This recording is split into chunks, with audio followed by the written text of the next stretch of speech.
Guys, it's time for garbage time!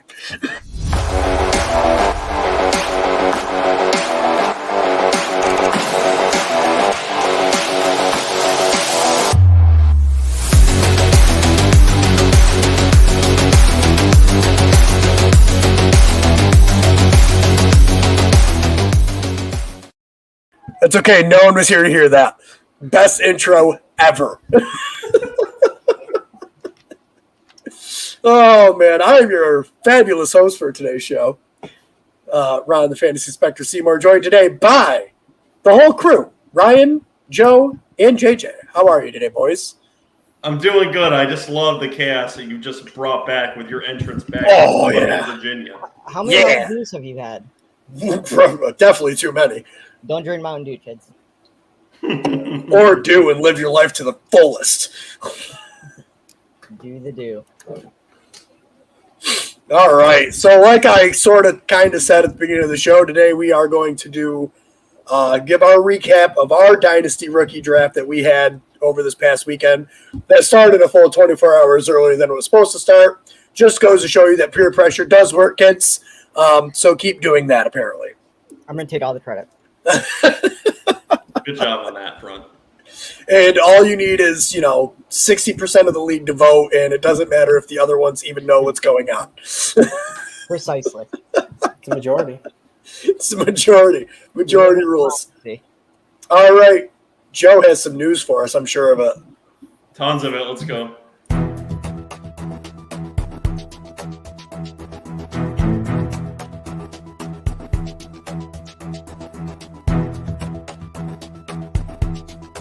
News updates. Guys, if you like what you hear on this bullshit of a night and the bullshit of a podcast tonight, make sure to like and subscribe here on YouTube. If you like to listen to us in audio formats, you can do it on Apple, Spotify, Google, Pandora, Amazon, iHeartRadio, TuneIn, and anywhere else you get podcasts. If you want to talk to me, you can do that on Instagram at Garbage Time Fantasy Football or on Twitter with JJ, garbage_timeff.com. You can also stream us at www.garbagetimeff.com. All right, before we get into the news, JJ said he wanted to go cold takes here, get right on the floor and talk about why Justin Fields is going to be such a good fantasy quarterback compared to Mac Jones and Zach Wilson. So let's give our boy the floor. Why is he going to be so good? For the sake of time, Joe and I will promise to be silent and not end up on a tangent where we talk about these three guys for the next 40. As he takes up more time by going on this tangent. That's all right, man. So I was listening to the podcast from yesterday, listening to these two ramble on about these futile AFC East quarterbacks. And, I just thought I would inject my opinion for absolutely no reason about my team's quarterback. I don't know who put Ryan's face big, but it takes the pressure off me. Anyways, so I'm going to make this quick. Justin Fields, there's two things that people say this year as to why he's going to not be good. One is he has no weapons. They did nothing to add around him. Two, his offensive line sucks. So my question to Ryan and Joe is, what weapons did he lose? And I can only see myself. I don't even know if anyone else is here. Well, we said we weren't going to talk, so. Okay, the answer is Allen Robinson. So what numbers did Allen Robinson have last year? Not much to end of it. Not much. 410 yards and one touchdown. Okay, who gives a shit? He played at 50%, didn't care. They drafted guys. They brought in pretty much every free agent there is. So honestly, the weapons are about the same. O-line, they added 1 million O-linemen. They added 2 veterans just within the last 24 hours. So that's in better shape, in my opinion. Next, I have to ask, how can it be worse than last year? Okay, you had Matt Nagy, who gave Justin Fields 0 reps with the starters in training camp. He got no rhythm or timing with any of the receivers. It's complete incompetence. The scheme is way better this year. It's a quarterback-friendly scheme. Instead of Matt Nagy, who's routes. The DBs could literally run the Bears routes for them every game. So there's no separation from the receivers. There's just no way it can get worse. On top of that, the defense this year is not going to be where it was last year, 6th overall. The year before that, it was 11th. The year before that, it was 9th. And the year before that, it was 3rd. They're not going to be top 10 defense this year with the change in scheme. So they're going to have to throw more. So all of that being said, he's going to throw more. He's going to start every game. He's going to have the full training camp where he's actually practicing with the starters. His weapons are the same or better, I would argue. And he runs, and the other two do not. So there's no reason he can't have the same numbers that Jalen Hurts had last year. I just think that he has way more upside with his rushing ability. It's that simple. And I'm waiting for a rebuttal. You'll get no rebuttal from me. I agree with you, JJ. You can go, Ryan. What? Oh, I was going to let you. You played the clown music, right? So you still had to respect the fact that Robinson was on the field last year, regardless of whether he was playing well or not. He was still a distraction on the field. And on the other side of that, you're putting Velus Jones and Byron Pringle. That doesn't look good from that front. I agree that your line has improved in the last 24 hours, so that's kind of saving you here a little bit. You have the rushing upside. He's still going to be a good fantasy football quarterback, I think, this year. We saw that with him last year, even with the limited weapons that he had in a very shitty offense. No, I don't think you're going to be that bad. I think it'll be a high-end quarterback 2 by the end of the year. I don't think it'll be a quarterback 1. But even with him having to be Superman to carry that whole team, as much as we were giving him yesterday, he's not going to be as bad as we were saying he was going to be yesterday. We just wanted to get you riled up tonight. I'll just throw this in there that he started and had 100% of the snaps for 9 games last year. 4 of those games, he was a top 10 quarterback. On his own laurels, though, too, and I will say he didn't have a lot of chemistry with Darnell Mooney, so that's something to kind of look at. I think he's going to need to. He's with him pretty much. Yeah, he's drastically going to need to improve that this upcoming season because honestly, he's number 1, number 2, and the number 3 option in this offense. So, including his legs, he's going to have the hybrid target. Darnell. Finally, Cole Kmet. Jimmy Graham is gone for whatever reason. He was on Grandpa Graham is gone. Yeah. Well, that's because Jimmy Graham could catch some touchdowns. All right, JJ, where would you rank him then? I have Fields as my quarterback 11 or 12. So even more homerism than I said for Zach Wilson last night at 14. Well, yeah, because Zach Wilson didn't show anything last year. Well, you have Zach Wilson going from 2,000 yards to 4,000. Yeah. At 235 yards a game is not that hard to do if he's healthy over an entire season, and they've added 3 or 4 weapons to that offense with an improved offensive line. It's not insane to think that this couldn't happen with that. Anyway, we said we weren't going to get on this tangent, so back to Justin Fields. But Matt Jones is better. All right, we ready to get into the real news now? Yeah. Oh, that was real news. All right. So Julio Jones has signed with the Tampa Bay Buccaneers, and JJ very quickly picked him off our Dynasty roster. So what's his outlook this year, JJ? Was this more of a dart throw for you, or do you actually think there's something to this? It's really a dart throw. I'm assuming the other part of the news is going to be that Chris Godwin isn't going on the PUP list, so he is, looking like he's going to be available from the start of the season for him. So now all of a sudden it's Mike Evans, Godwin, Gage, and Julio. I think everyone was expecting Godwin to go on the PUP list and Gage to kind of take off, but now all of a sudden Julio's there and Godwin's outlook is looking better. So really, I just, like you said, a dart throw. I dropped a kicker for him, and I'll probably end up dropping him before the season, but we'll see what the training camp hype looks like with him and Brady. Just with him being. Yeah, you have the same opinion, Ron? I was going to say the same kicker that he's dropped like 4 times already in the past 2 weeks. Unhealthy relationship. That poor fucking guy. Young Ho. You're leading him on, JJ. It's not right. Yeah, it's not right. Go ahead, Ryan. I think there's potential there. Like, it's pretty low risk for JJ, but there's potential there. I mean, Julio going all the way back to 2012, any season he played more than 13 games, he went for 1,000 yards. Even last season, only playing 10 games. If you Joe math that, that still puts him at like 800, 900 yards. So the talent's still there if he'd stay healthy. So I think it's pretty risk-free bet, honestly. 800, 900 yards isn't really even a wide receiver 3. I mean, he's going to have his weeks, I think, in that offense. If he sticks, it would be early in the season because as soon as Godwin comes back, he's unusable, I think, honestly.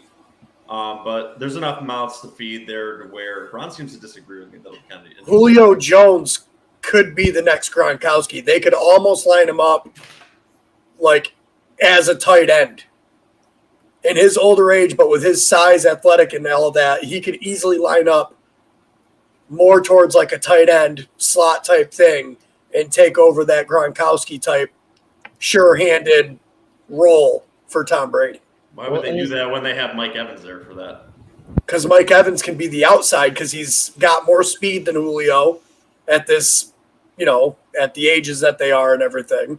Well, and he's also going from an offense with Tannehill where they threw 480 passes last season to Tom Brady, who had 610 pass attempts. Yeah, there's a lot there. He could easily. I mean, Antonio Brown was still relevant. I know at this, at Julio's age and with all of his injuries, he's not the player he used to be. But Tom Brady was very easily supporting 3 to 4 fantasy relevant receiving options last year. And I think Julio still has enough in the tank. Julio could easily still hit 1,000 yards this year.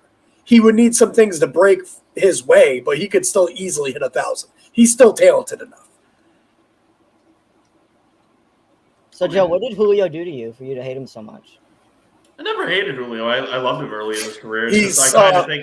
I kind of thought that the ceiling was going to fall off, and I was kind of correct when the injury did, and he just didn't really show out last year. I understand Tennessee was a very prolific run-heavy offense, but even when he had the chance in that week or two where he was the number 1 with A.J. Brown out, he didn't really show out. Teacher, choose me. Choose me. I know the answer to the question why Joe doesn't like him. Joe doesn't like him because he never signed with the Jets. I could care less if he ever signed with the Jets. I've never really had any interest in him. We were never good enough to sign him, really. The first year of the podcast, you two had a significant debate about Julio, and I can't remember who was on what side. I was on the wrong side at this point. I was shitting on him that year. Yeah. I said he was going to fall off. But he got injured. He didn't really fall off due to talent or anything like that. He just got injured and didn't play half the season. I would say his age. I would say his age kind of played into that though too. You're more prone to injury as your age goes up, and that's what I said. And I was kind of right. I mean, you can take the cop out. It's fine, Joe. It's fine. All right, you guys ready for the next little bit of news? Hell yeah. All right, Joe Burrow got his appendix removed. Do we see this affecting him into the regular season? Let's ask the man that's got his appendix removed, JJ LaPlante. So, JJ, is this going to affect him going into the regular season? You just throw his personal info right out of the fucking podcast. Yeah, share my opponent Schefter and share my history without. Why don't you pull up your shirt and show everyone the scar too? I mean, come on. Yeah, waiting for it. If what happens to him if what happened to me happens to him, then it will affect him. But I don't think his digestive system's going to shut down and he's going to spend a week in the hospital and lose 25 pounds. So I didn't go that far with it. He's going to – all this is going to do is make him lighter and faster. Fair. There you go. Yeah, I don't really think it's going to affect him. No, it's like don't got that appendix weighing him down. As long as he doesn't have Tyrod Taylor's doctor, he's good. Yeah. Oh, absolutely. So as long as he doesn't have Tyrod Taylor's we doctor. accidentally took out your liver. It's never going to get old. Here's your intestines. Did you need these? Were these important? Oh my God. Lord, that sounds like a bad situation. So what you're saying is him going into this upcoming season, he's still right where we ranked him, which is that league winning upside, potentially 5 to 7 range currently, depending on where you're looking at him. 5 to 7 range? Yeah. Yeah.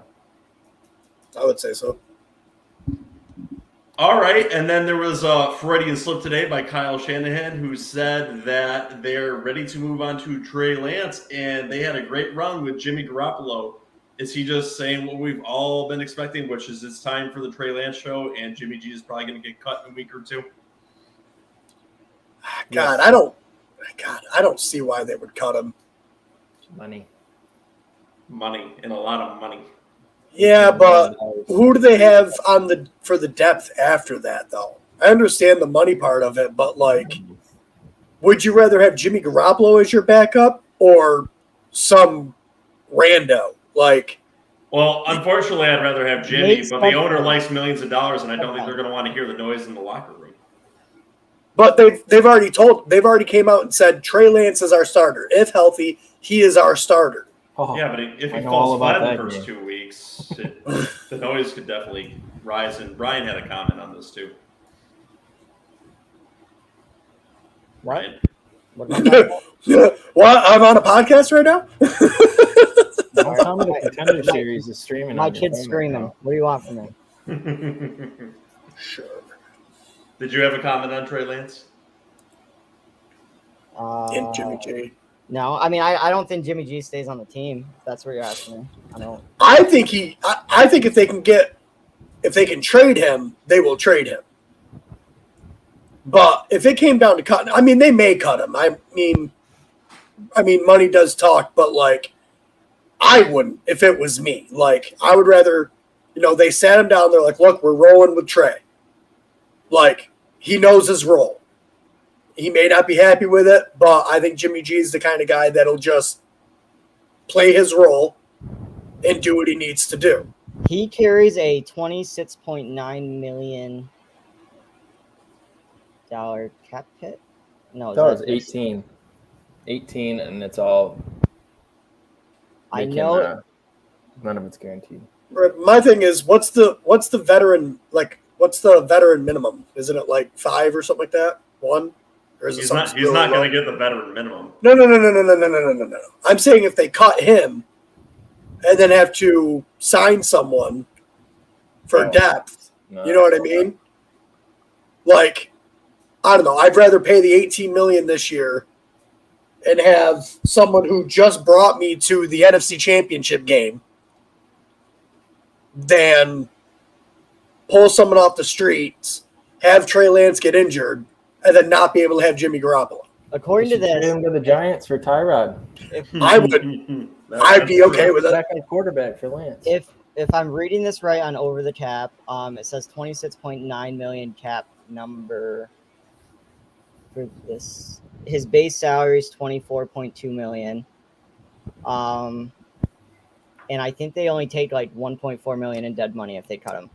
Yeah, JJ, you may be onto something there. That would actually make a lot of sense. They're both similar style quarterbacks.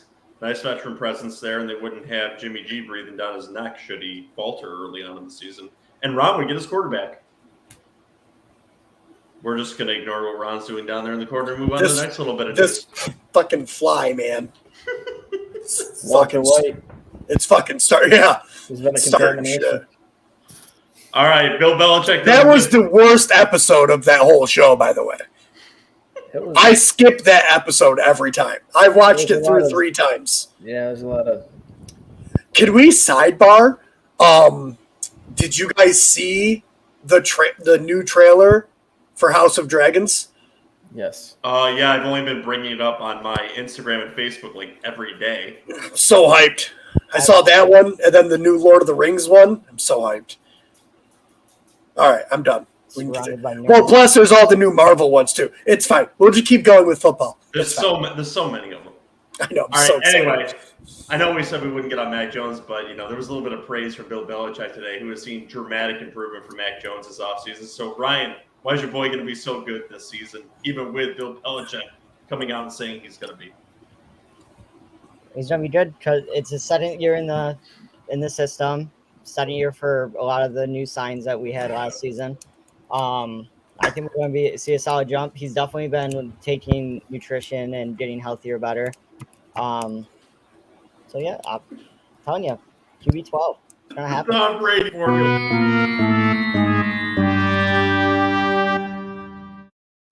Joe's just upset because the Patriots rookie season. I didn't even hit that. So anyway. Telling you, Matt Jones, over 4,000 yards, no problem. And he had 3,800 as a rookie. My answer right here. It'll be fine. We We had too many people with access to the buttons. Telling you, once it happens, there'll be a lot of apologies coming out.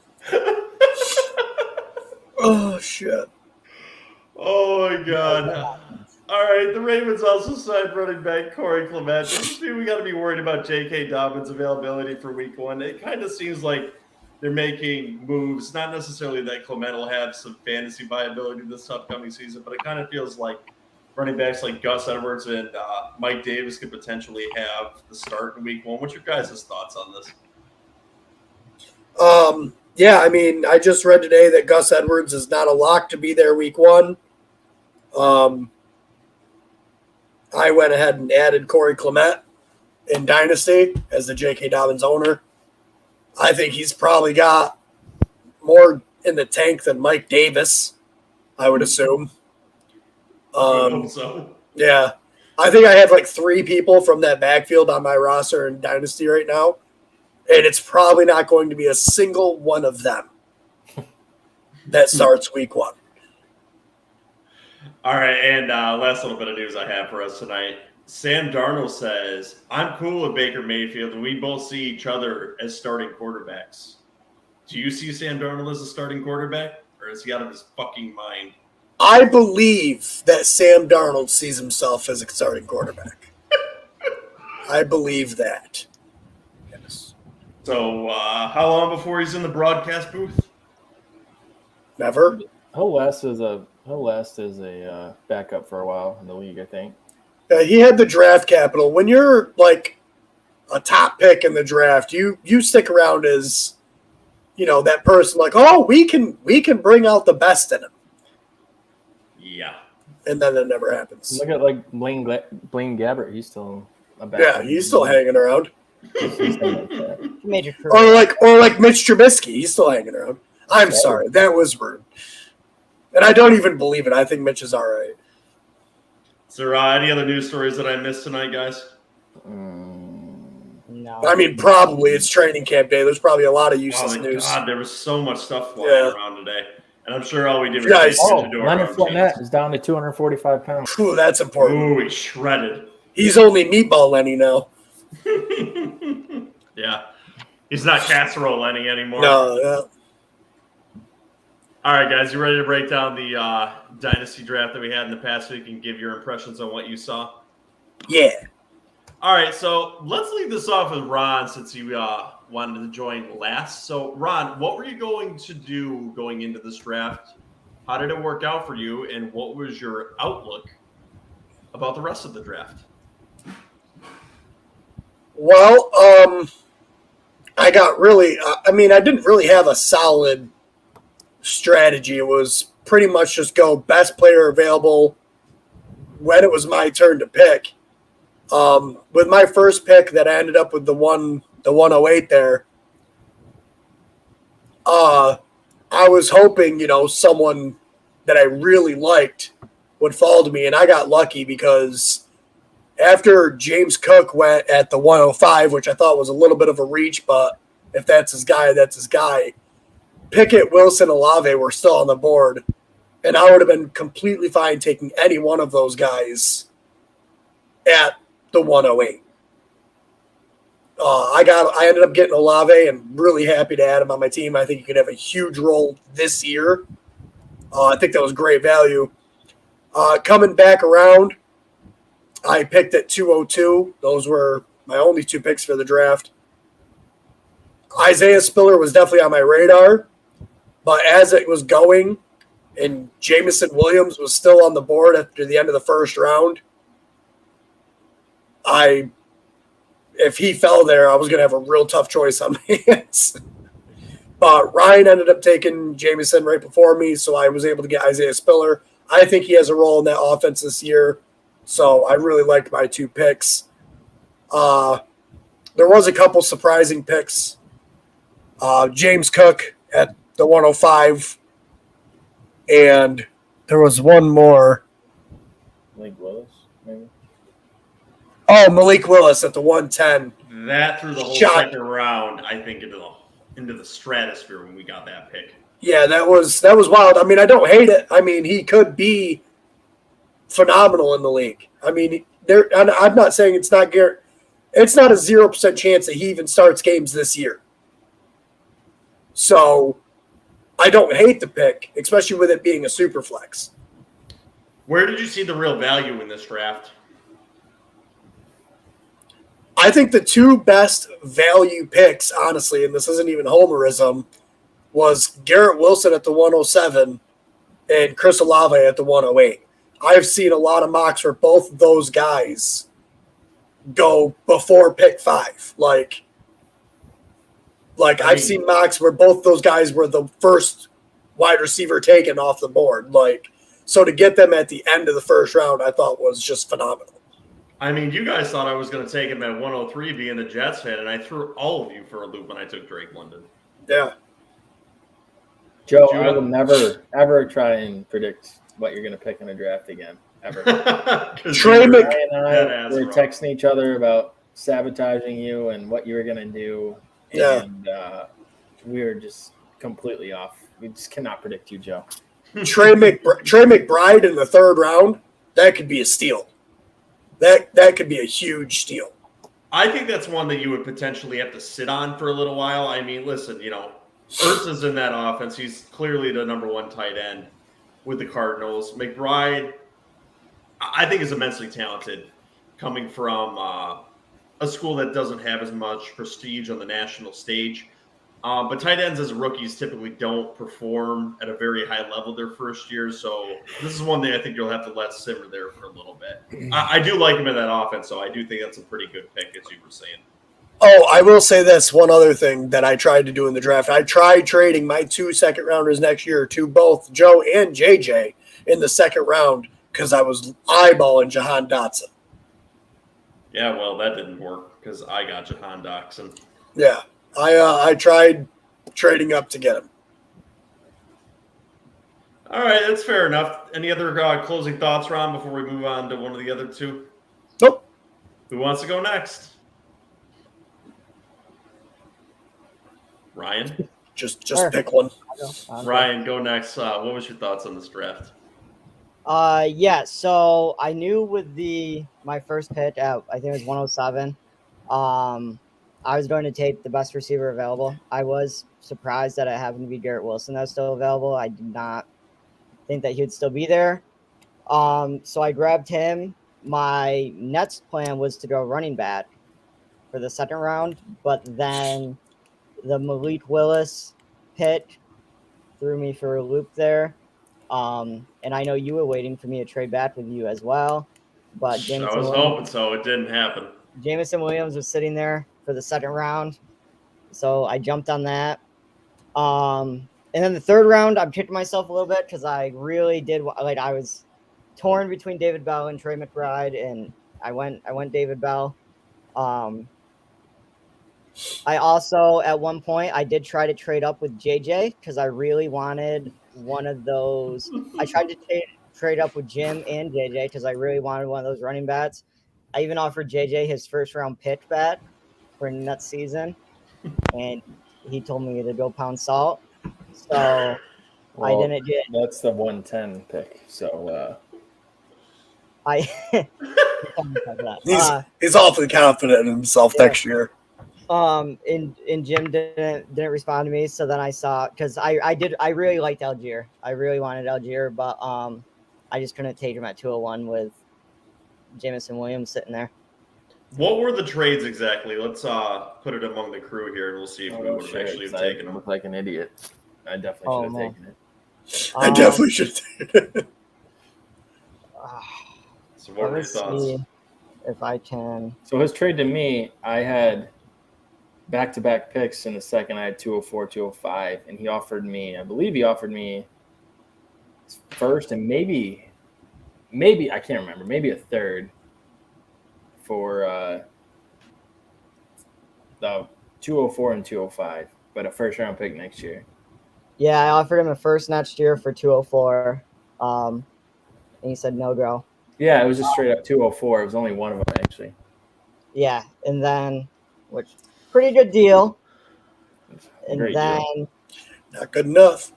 Nope, it was Not good enough for someone who wanted to pick on the clock this year. And then to Jim, I offered him a first as well for pick 207 and 208, and he didn't take that either. I have all these first round picks next season, but no one wants them. So I'll just and take up the full.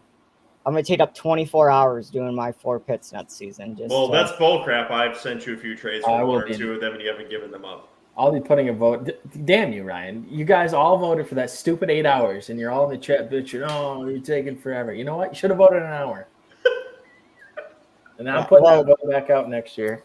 The last pick took longer than the whole draft. That was true. Which is brutal. But that was pretty much everything I saw. For me, I know Ron said it didn't surprise. Pickett at 106 surprised me, along with James Cook at 105, and then obviously Malik at 110 threw me. So, who do you think has the most upside out of your picks for Dynasty? Wilson, Williams, or Bell? And do you like any value of any of them for redraft this year? I think I don't see much value for redraft for any of them. I don't think Jameison Williams, once he's healthy, I definitely think he has the most upside. I mean, he could end up being the best wide receiver out of this draft class once he gets healthy. So probably sit on him for this season and see what next season brings. Williams and Bell could both potentially go off in the second half of this year. David Bell, when Deshaun Watson actually gets to play. Jameison Williams, when he actually gets healed up and everything, he could, towards the end of the season, he could provide some fantasy relevant games potentially. So leave it to me to draft all wide receivers, but just I got thrown in the same boat, dude. I was wanting running backs, but I had to take the value. There wasn't much value at running back. I mean, outside of Breece Hall and Ken Walker, you were taking your shot. Yeah. Like even Isaiah Spiller, James Cook, all these guys, you're just taking a chance. None of them were locked and loaded in anything. The one as I see as the closest, and the one I kind of would compare to the Yeti, because I think he had a similar outlook, is Dameon Pierce, because I think he's not bad at anything and has a skill set that's average right across the board. I think he can be used on the field very well by the Texans, where he's got a clear outlook to the starting job, which comes with usage. Where he could struggle with, obviously, is with that offensive line, which is definitely bottom half of the league. But there's usage and volume there for him. And what is his competition? A Marlon Mack coming off an injury 2 years removed. And it's an Achilles. It's not like it's an injury that many people recover very easily from. Unless you're James Robinson, and then you're gonna shake it in a few months and just be super great all season. Again, I said flex player. I didn't say he was going to be, a godsend. So chill out there, Ron the Fantasy Spectre Seymour. He'll be on your trade block by midseason. I'm going to offer him to you in a trade. It's going to be so painful for Joe to do that now. I can't wait to beat him with you in week 1 when I put him in my flex spot. You're going to beat me, but it's not going to be because of him. It's going to be because my team is lacking in like 8 major spots. Pretty much every position I need help with.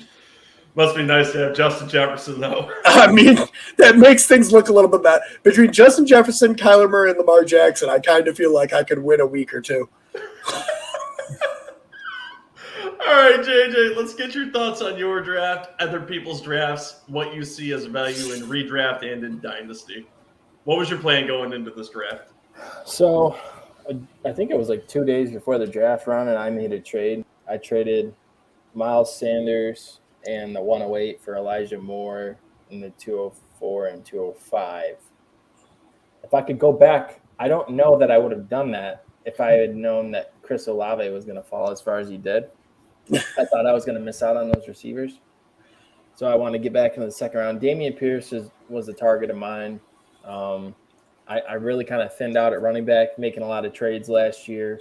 I traded away Elijah Mitchell, Sanders, somebody else too. Najee Harris.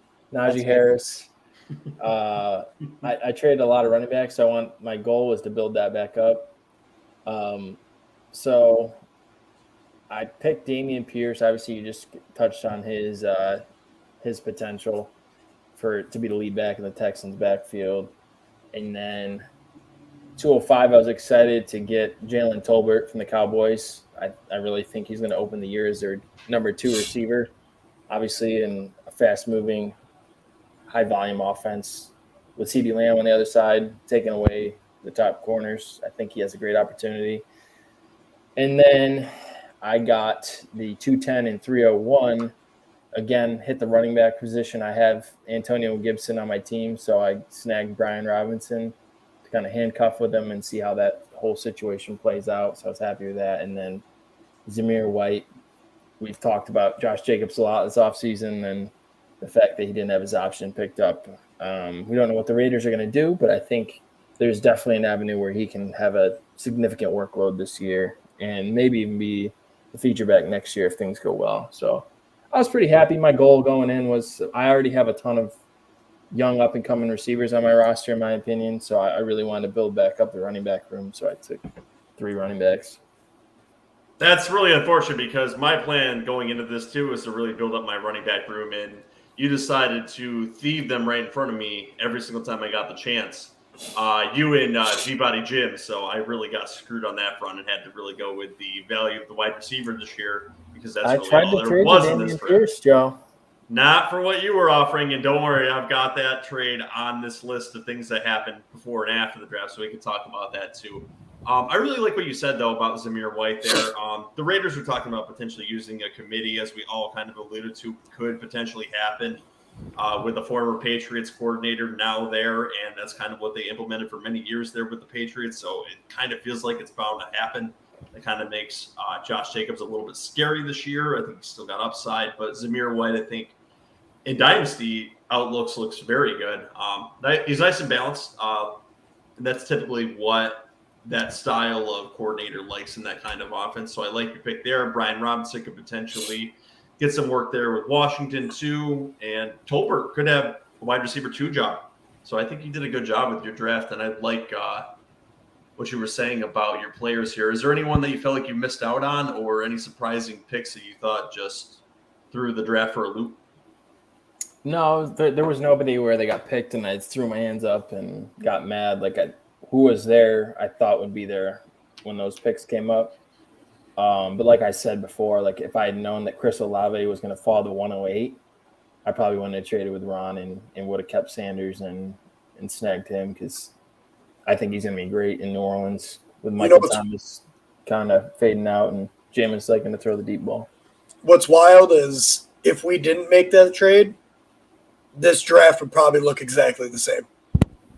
Because I'm fairly certain I would have taken Dameon Pierce and Tolbert with those 2 picks if this is how it fell. Yep. I can tell you there was one pick that I absolutely threw my hands up in front of everything, which is when Tyler Algier was sniped in front of me, 1 pick in front of where I wanted him. I desperately wanted him with my pick, and I had to stare down the barrel and take Jahan Dotson, who I think is a good value that late in the draft. Yeah, he's speedy, and that's what you take on a chance in a rookie dynasty draft. But I was looking at potentially a starting running back in that spot, and I was pissed when I didn't get him. And he's honestly a first-round wide receiver. He was taken in the first round. So he's got the draft capital. He should be. I mean, the only reason his biggest knock is Carson Wentz. Yeah, and I should be more excited that he's on my roster, but I have plenty of wide receivers. I wanted the running back with the build that I got. I wanted that third running back, and that was without knowing that James Robinson was going to be healthy for the season, Ron Seymour. And Tyler Algier gave me insurance for that. I had a few guys that I'm going to have to flex and play matchups with, and I think Algier would have helped me out with that a little bit. Don't get me wrong. I think Jahan Dotson is excellent value there that late in the draft, but I like JJ's build better for what I wanted on my team, and I wish that he would have picked some of these wide receivers instead. Well, JJ, I sent you a trade offer. Yeah, I saw it. It's not going to happen. Damn it. I just told you that I turned down a first-round pick for the Dameon Pierce spot. Well, yeah, but offered me a second and a third. But it's after the draft now. All right, just some observations I made in this draft was I thought Kenneth Walker, based on the talks out of training camp, that he may actually not get even first and second down work or even a third down role this season, may not really be worth the second overall pick, and which ended up happening in this mock. That report ended up coming out after that he may not even get third down role. So I think for the first 2 picks, Breece Hall is obviously the number 1 pick that we should have gone with here, and that's what ended up happening. But I think Drake London, based on the volume that he's going to get this year, even with a shitty quarterback, and him potentially having a better quarterback in the future, is what you really wanted to pick with that number 2 spot. So that's why I was comfortable picking him at number 3 based on the volume. You obviously got to go with the best available player at that spot. I really thought he was. I thought Ryan getting Jameison Williams in the second round was an absolute steal, even based on the injury. Going into the season, I thought even with the injury, he's probably the most talented wide receiver at this position, but there was high risers above him because of the injury, and the fact that Malik Willis was drafted at number 10 really set him up really good to get Jameison Williams. Hell, even at number 8, Ron, with Olave falling that far, if JJ would have had that pick, I think it would have been fine to take either one of those guys in that spot. Next up, I think Rashad Roy at 2.7 could be a monster a year from now, even especially if Tom Brady's still playing in that offense. Listen, I think Leonard Fournette is going to be the animal this year, but Rashad White is a running back that has a skill set that can catch out of the backfield, and should they decide to move on from Leonard Fournette or he fall into the doghouse for some reason, Rashad White could be an absolute animal. So at the 2.7, I think that's good, and he could be a good late-round dart throw for you in your redraft leagues this year. Obviously, we've already talked about Dameon Pierce. I really think he could be a starter even in week 1, so that'd be kind of interesting to see how that rolls out. I took a dart throw on Tyrion Davis-Price in the 3rd round because, listen, it's a 49ers offense. They've had running backs that have helped individuals win their leagues, and he's a good dart throw in the 3rd round. That's what you're doing in the 3rd round of drafts, and honestly, he was the only running back left that I was even willing to consider at that point. I was pretty pissed at how many went so early. Kerryon Williams was a good pick, I think, at the end for the Cardinals. Christian Watson's good value at 1.9 and could show out if he's got a repertoire with Aaron Rodgers. I think a lot of people are talking up Lazard, including myself, but he's only shown that in small sample sizes over seasons. And if Watson can control and create repertoire with him, it could work there, even a redraft. So that's something you have to evaluate, and I like Sky Moore there too. Do you guys have any thoughts on anything I said there? No, valid observations. I did think, Jameson Williams falling as far as he did kind of was, I guess, the theme of the draft is those top receivers falling later than we thought they would. So yeah, I mean, I was fully prepared. Like, I was hoping to get Jameson Williams at 1.7. That's basically who I thought I was going to have right there. So I was surprised that Garrett Wilson made it that far down. I think James Cook and Kenny Pickett going is kind of the reason I was able to get Garrett Wilson there. And then thanks to Joe for talking up Liberty Malik Willis so that someone took him at 1.10. Yeah, I talk him up, but just the position where he got drafted, I just don't think is very suitable for him to really produce for you in the first 2 years. Listen, they have a stable starter there. Tennessee, I don't think it's – I just don't think they're going to implement him correctly this year. So I think it's a little bit earlier to take him. I actually like Desmond Ridder a little bit better than him. So I think I would have switched their positions and not taken Malik Willis in the first round and would have thrown him more in the late second round. You guys sniped on Ridder too, didn't you? I did. Yeah, no, I was interested in taking him too, but I ended up going with Alex Pierce because I didn't get a chance at Ridder. I think Malik Willis could start this year. If you see them come out of the gate and just sputter for some odd reason, I don't think it'll happen. But if it was to happen, I could see Vrabel putting Willis in there and start implementing a more RPO type offense with Derrick Henry and Malik Willis, because that can be dangerous. Yeah, and some of the interesting trades, I was kind of throwing a lot of them around, and I got a few back too. So I'll just go over a few of them that I thought was kind of interesting. Right after I drafted John Doxson, Ron ended up sending me a trade for a second 2023rd and a third 2023rd. So obviously you're high on Jahan Dotson, Ron. What do you like about him? It's not so much that I'm just high on him, but he was I tried to get him, before you took the pick, and I was doing, I think the 2 picks before that also I went for. He was just a first-round pick that fell to the second round of the rookie draft. I needed a little bit of wide receiver depth, and I'm like, if I can get one of these picks, then I'll snag him up. I think it's I think the value was just too good right there to not try to go up and get him. Joe, talk about the hour that you decided to burn collecting trade offers at the third pick of the draft. We thought we were how many trade offers did you get in that window, thought Joe? we were running smooth. Well, I really got two. I got one just from Ryan. then select Drake London anyway. Yeah, I ended up taking London anyway. I got one from Ryan. Well.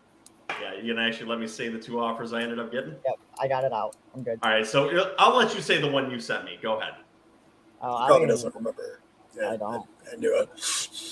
All right, so what Ryan was going to send me, it was Debo and a 2023 first for Higgins and my first round pick this year. It's decent, but for a minute I thought you were going to say just Debo and the 2023 first for your first, and I would have been like, except fast. He threw Higgins in there, who is that made it a little bit different. Yeah, so I saw Debo and was at least my interest was at least peaked to counter early, but I'm like, no, I can't do that. I need an extra player for the roster. So I ended up declining his, and then I ended up getting an offer from Rad Dad. It was for Kenneth Walker, but it would have cost me my first, and then it would have cost me 209 too, and I wasn't willing to do that for a running back that was not going to get any work this year. So I was going to take the sure bet with the wide receiver. I think it's going to get a lot of value. Done that, honestly. Nah, who'd you take at 209? What'd you say? Who'd you take at 209? Jahan Dotson. I mean, to be fair, I thought To be fair, I thought one of these running backs was going to fall back to me, and I lost on that bet. So looking back, I ended up with Jahan Dotson. No, I don't think I would have, because I don't think Walker's going to end up starting this year. I think he'll be good for fantasy football next year, but there's a lot of good running backs coming out of the draft next year too. So I think I'll have another opportunity to get one better than Kenneth Walker in the next year. And I'm sure JJ knows who I'm talking about. Well, I will need the first overall pick to probably get him, but I don't know. With the QBs that are supposed to be coming out next year, that could really. Bijan Robinson is an animal. Yeah, and then Bijan Robinson is an animal. I freaking Bijan. We're not talking about mustard here, Joe. And then I tried to make Amon-Ra St. Brown my trade chip all throughout the draft. Nobody seemed to want him, even with his nice potential in the second half. I tried to trade Amon-Ra St. Brown for the 2-0 run so I could go up and get Dameon Pierce. Ryan was not having it. So then I tried to ship him to JJ after the draft. He was not having that. I was not offering him a lot. So he tried to acquire my tight end, which was not happening. I tried to ship him out 2 more times right before he was finally picked by JJ. So I lost on all spots like that. So then I also tried to ship out Amon-Ra St. Brown from Rashad Bateman, was rejected on that front. So it looks like he is going to be in my lineup this year. I don't hate him. I think he's got good upside. I just wanted someone a little bit more stable. Jameison Williams on that team. On the Amon-Ra St. Brown thing, he makes me nervous. It just screams Brandon Ayuk to me. Like, going into last year, everyone was like, Brandon Ayuk, he had like this great second half of the season, but Debo was injured and George Kittle was injured. And then Amon-Ra St. Brown, great second half of the season, but Hawkinson was injured, DeAndre Swift was injured. Now they're going to get Jameison Williams. Like, I think Amon-Ra St. Brown might be the Brandon Ayuk of this year. I really hope that's not the case, and I can build some value for him, whether I'm keeping him or trading him. Hopefully he does what he did. Joe, I didn't think the second half of last season. I didn't think my trade request for Kyle Pitts was as disrespectful as you're implying. I don't think it was respectful, but he's really the last disrespectful. He doesn't know how to speak all the time. Shh. Spell it out, Joe. Maybe that'll help.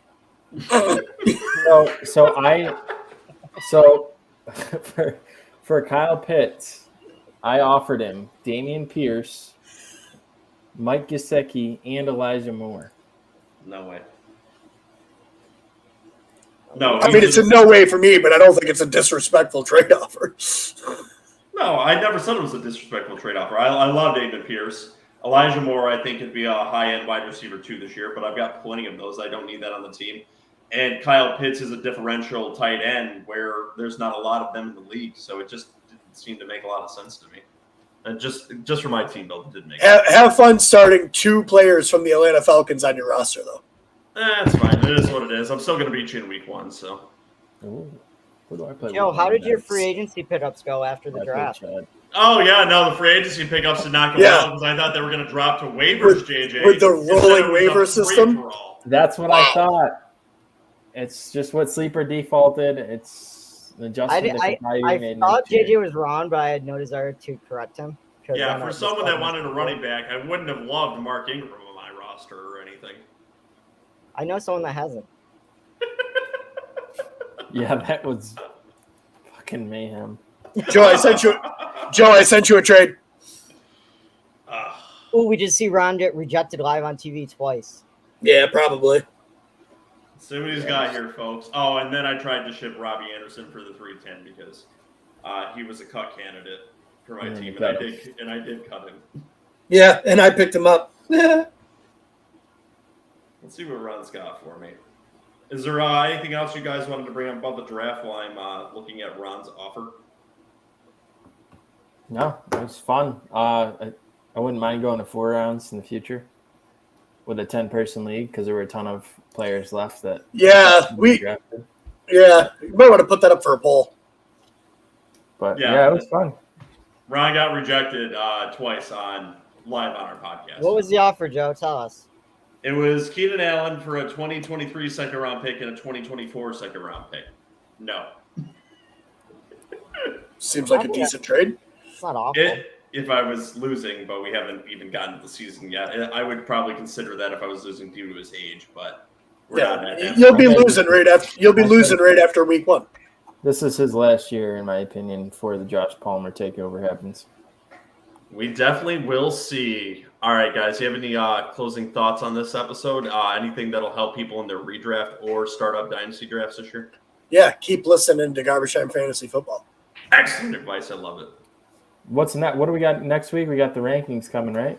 It's time for rankings, and we're going to go to the wide receivers and running backs. These are my favorite episodes. This is where I get my cold takes from, and this is where the most fighting happens. And I'm going to have to buckle down and do some work. Which one do you guys want to do first, the wide receivers or the running backs? I think we got to start with running backs, right? I think so, too. Why? He's got Breece Hall, probably number 5 overall. No, I'm not that much of a homer. I will say that Breece Hall will be presented by me. And me. The 101. I don't know. I haven't statted hardly anything else, so I'm fucking behind. All right. I think with that and a little bit of preview of what's coming next week, we're so excited that training camp started today. There's going to be a rash of injuries. Some of us will probably be depressed next week, seeing as to the torn ACLs that are going to be coming in the coming days. If you like what you hear on Garbage Time Fantasy Football, make sure to like and subscribe to the show. You can also listen to us in audio format on Apple, Spotify, Google, Pandora, Amazon, iHeartRadio, TuneIn. Make sure to leave us voice and hate mails, especially for our rankings next week at www.garbagetimeft.com. Click on the right scrolling on the side of your screen, type it right in, leave the voicemail. We'll play it live on the show. If you'd like to leave messages because you don't want your voice played on the show, you can also reach us on Instagram at Garbage Time Fantasy Football, or you can reach us on our Twitter at Garbage_TimeFF. And without further ado, guys, do you have anything to say to the Heckling Fandom before we get out of here? Nope. Matt Jones, QB 12. Zach Wilson, QB 14. Close this homerism out. I'm not playing this game. Justin Fields, QB 37. I wouldn't want to play this game if Daniel Jones was my quarterback either. And with that, guys, have a great night.